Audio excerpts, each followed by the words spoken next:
All right, let's jump right in. Think about this for a second. We humans, we're the best endurance runners on the entire planet.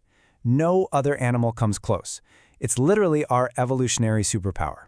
But, and this is a huge but, there's this massive paradox at the very heart of running. I mean, just let that number sink in. Up to 80%. That means 4 out of every 5 people who lace up their shoes and try to do the one thing we were born to do get hurt. How does that make any sense? It doesn't. And when Christopher McDougall, the author behind this story, went looking for answers, the experts gave him a pretty blunt diagnosis. Yep, running is your problem. That's what one of the top sports doctors in the world told him.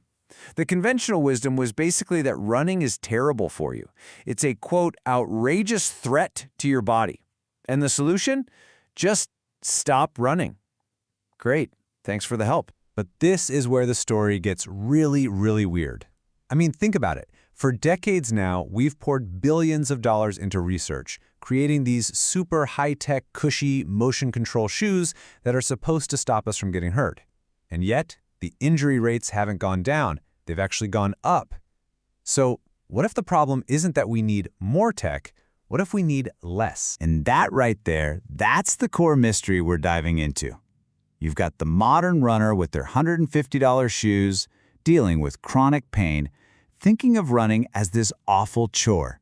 And then, you've got this lost tribe, running on nothing but simple tire tread sandals for their entire lives with zero pain, and actually seeing it as pure joy. How is that possible? Well, we're going to find out. So to get to the bottom of this, we have to leave the fancy sports labs behind. We're headed deep into the wilds of Mexico to a place that's so remote, it's almost mythical. We're talking about the Copper Canyons. This isn't just some scenic spot. This is a labyrinth so vast and treacherous that it defeated armies. You know, guys like Patton and Pershing couldn't even conquer it. And it's here, totally cut off from the modern world, that we find the people who hold the secret. These are the Tarahumara. Their name literally means the running people, and they are legends.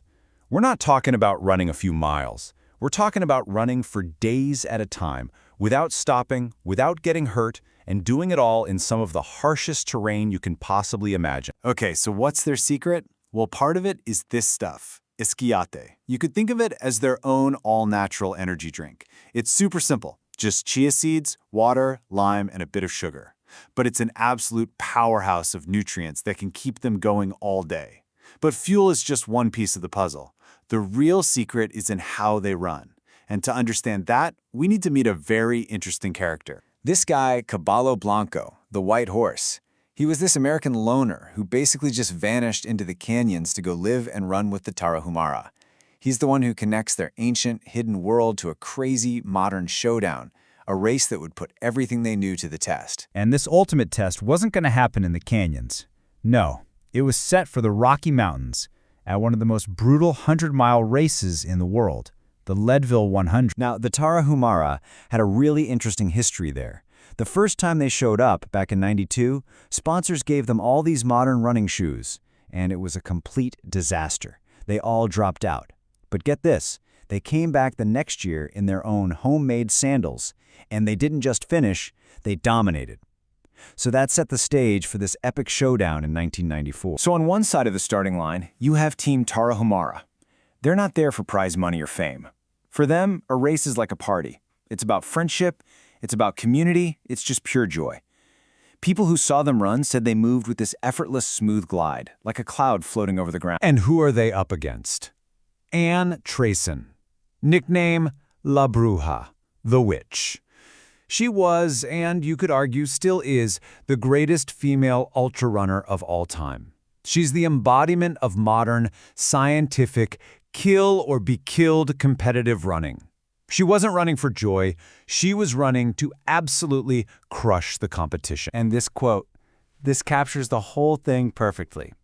Ann's in the lead, she gets to an aid station, and she just drops this bomb. It was more than just trash talk. It was a total clash of worlds in one sentence. The fierce, lone competitor against the guy running with his friends for fun. Oh yeah, the race was on. And for hours and hours, Anne is just dominating. A blistering pace, a huge lead. It looked like the modern scientific way was going to win, hands down. But then, as it gets dark, with only about 10 miles left to go, something, or someone, just bursts out of the trees behind her. A figure in a white cape gliding past without making a single sound. And just like that, Juan Herrera, one of the Tarahumara runners, wins the race. It was incredible. But this victory, it wasn't just about one amazing runner or his tribe. No, it was a massive clue. It pointed to a much, much bigger story. A secret that's been buried deep inside our own DNA. So that's the big question, right? How can they do it? Are these guys superhuman? Or is there something we've just completely forgotten about ourselves? And what the science is now telling us is, it's the second one. We've just forgotten what our bodies were built for. That deep down, we are all Tarahumara. And yeah, the science totally backs this up. It's a whole field of study called the Running Man theory. Scientists like Daniel Lieberman at Harvard have found a whole bunch of features in our bodies that are really only good for one thing: running for a very long time. We've got these long, springy Achilles tendons that act like rubber bands. We're the only primate with a huge butt, our gluteus maximus, that gives us power and stability. We've got a special ligament in our neck to keep our head from bobbing all over the place. And the real game changer, we can sweat all over. And this is our unfair advantage. Look, a horse can definitely gallop faster than we can sprint, no question. But we can jog faster than a horse can trot. So over a long, long distance, especially when it's hot out, we can just keep going while they overheat and have to stop. Why?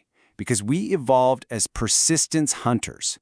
Our ancestors would literally run animals to the point of exhaustion. Okay, so if we're built to run, why all the injuries? Well, check out this chart, because it gives us a shocking clue.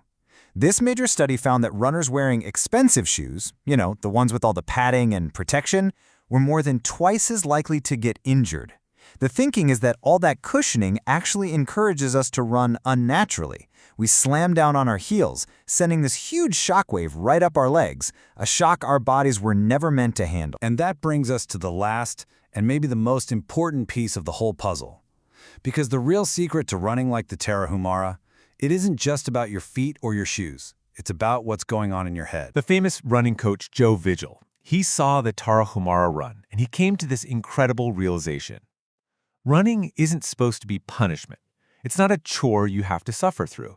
At its very core, it's supposed to be about play, about community, about joy.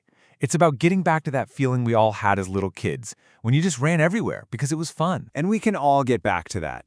It just starts with a few simple thoughts. First, think easy. Just relax. If it feels like a grind, you're trying way too hard. Second, think light. Imagine the ground is made of hot coals and you want to be silent. Third, smooth. Aim for a quick, quiet turnover, lots of little steps. And finally, think fast. Not in terms of speed, but in terms of play. Remember that feeling of just exploding with energy, just for the fun of it. So that really leaves us with this one final, powerful thought. Maybe we've got it all backwards when it comes to getting older. Running isn't just some hobby. It's our birthright. It's hardwired into our DNA. It's literally what kept our species from going extinct. So the real question isn't, can you run? It's, what are you losing by not running? What untapped potential is just sitting there waiting? What were you truly built for?